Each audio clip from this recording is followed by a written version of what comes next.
Dakizuenez, argi zuria prisma bat zeharkatzerakoan sakabanatu egiten da, eta koloretan sakabanatu egiten da. Oda, hortzadarra nolabait agertzen da, uin luzera diferenteko koloreak agertzen dira, kolore diferenteak agertzen dira. Antzeko eran, gas atomikoekin lotutako argiak aztertzerakoan, gas atomiko horri dagokion espektroak aztertu egin ditzakegu. Eta izatez, bi espektro mota ditugu.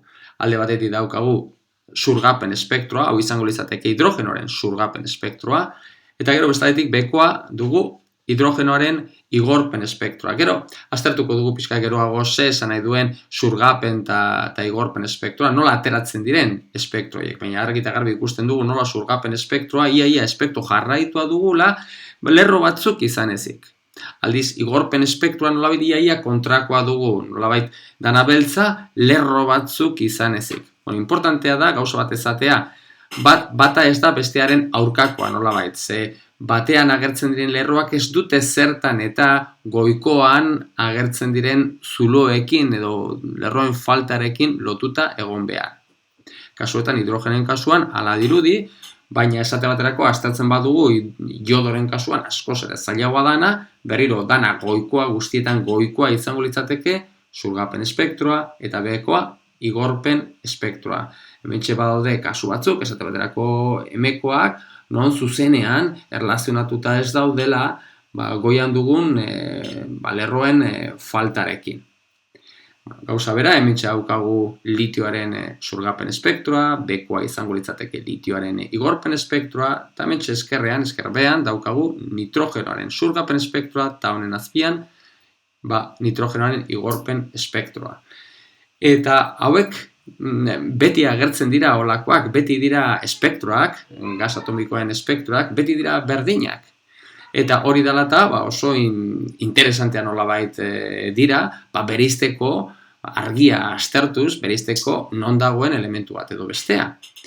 Baina espektro hauek oso ezagunak ziren eta hauekin lan egiten ziren baita 19. mendearen amaieran, naiz eta hauen jatorria ezekiten zein zen. Zer esanik ez, errazena, hementxe ikusten dugun bezala, errazena hidrogenoarena dugu. Izatez, atomoa bera ere simplena dugulako. Eta bera espektroa oso importantea da, neurri handi batean izarrak hidrogenoz osatuta dagoelako. Hori dela eta horren sinpletasuna eta horren garrantzia kontutan hartuta, hidrogenoaren espektroa oso sakonki aztertua izan zen 19. mendean, eta oso importante izan zen, bera, azterpen hauek, jakiteko, aztertzeko eta ateratzeko azkenean zein den espektro hauen jatorria. Baina zein da nola ateratzen dira zurgapen eta igorpen espektro horiek? Horretarako lagungarria izan daiteke hementxe daukagune irudia. Hau da, hementxe goiko irudi honetan, argia badugu, adibidez bonbilla batek igortzen duen argia, edo eguzkiak igortzen duen argia, eta argi hori prisma batetik zeharkatzerakoan, dakigun bezala, sakabanatu egiten da, eta ja Newtonen garaian, Newtonek berak aztertu egin zuen, nola sakabanatzen den hori, eta nola ateratzen den espektro osoa, kolore diferenteak, eta gaur egun ezagutzen dugu hori zergatik gertatzen den. Izatez, argia zeharkatzerakoan, argia prisman barruan errefraktatu egiten da. Eta Snellen legearen arabera, errefraktatzen dira prismak duen errefrakzio indizearen arabera, N indizearen arabera. Zenbat eta prismaen N indizea handiago izan, orduan separatzen dana gehiago da. Baina N indize hori, errefrakzio indize hori, ez da berdina uin luzera guztietarako.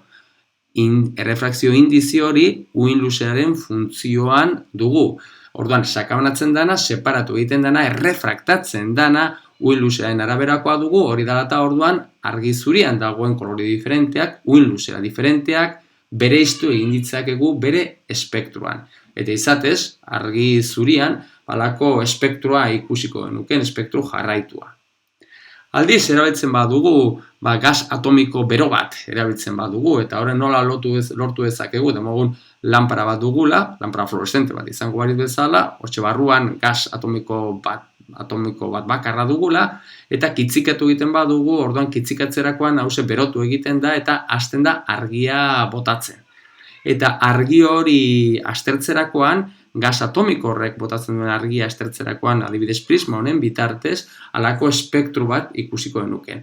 Espektro hori, argi edo gas atomiko bero honek igorritako argiaren espektroa dana, igorpen espektroa dugu.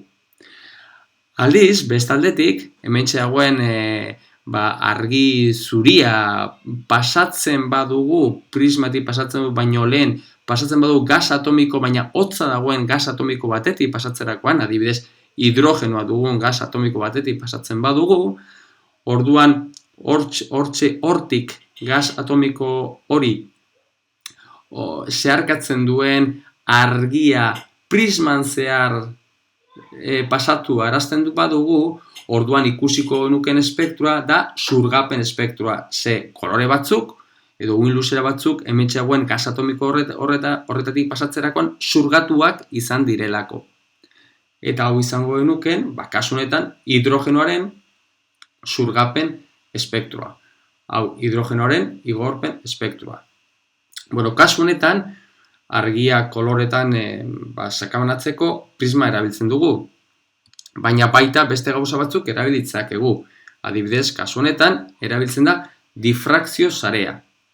Gero esango dugu zer den difrakzio sarea. Hementxe esate baterako, azter dezagun hementxe dagoen irudia, hementxe dugu tubo bat, tubo honen barruan dugu gas atomikoa, badukagu bi elektro fluoreszenteetan gertatzen den bezala, hori kitzikate egiten dugu hemen barruan dagoen gas atomikoa, eta kitzikatzerakoan orduan berotzen dugu barruan dagoen gasa, eta orduan argia igortzen du. Argi hori pasatzen badugu hementxe daukagun difrakzio sare horretatik, berriro argia sakabanatzen da, bere uhin luzerarekin, eta hementxe dagoen okulare honekin bereiztu dezakegu atera daitezken kolore diferenteak. Pero zer da difrakzio sarea? Oso gauza simplea dugu, daukagu azken finean da plastiko bat, baina plastiko horrek badaukalako rendija batzuk, zirikita batzuk oso estuak direnak, piloa daudenak, vertikalki kasu honetan daudenak, eta hauen arteko distantzia, begi bistaz ikustezina dana, baina halako zirikitu hauek egoteagatik, laser bat pasatzen badugu bere difrakzio sare honetatik, ikusten duzu nola zirrikitu hauek perpendikularki kokatuta daudenez, sakabanatu egiten dira horizontalki. Hori da gertatzen dana. Eta sakabanatzen dana, kasuetan bakarrik, dagoen kolorea, da gorria, laser gorriarekin egiten dalako, laser berdearekin egingo bagenu separatzen dana diferentea da. Orduan, sakabanatutakoa uhin luzeraren funtzioan dugu. Eta era horretan, argi zuriarekin botatzen badugu argi zuria, orduan sakabanatu egingo litzateke, kolorearen arabera eta espektroa ikusiko genuken ere. Orduan, kasu honetan, prismaen ordez, difrakzio sareak ere erabiltzen dira espektro atomikoak aztertzeko. Orduan, badakigu beraz zer den espektro atomikoak, eta esan dugun bezala, espektro atomikoak 19. mendean oso ezagunak ziren, sakonki aztertuak izan ziren, baina ez ziren ulertzen zein zen hauen jatorria.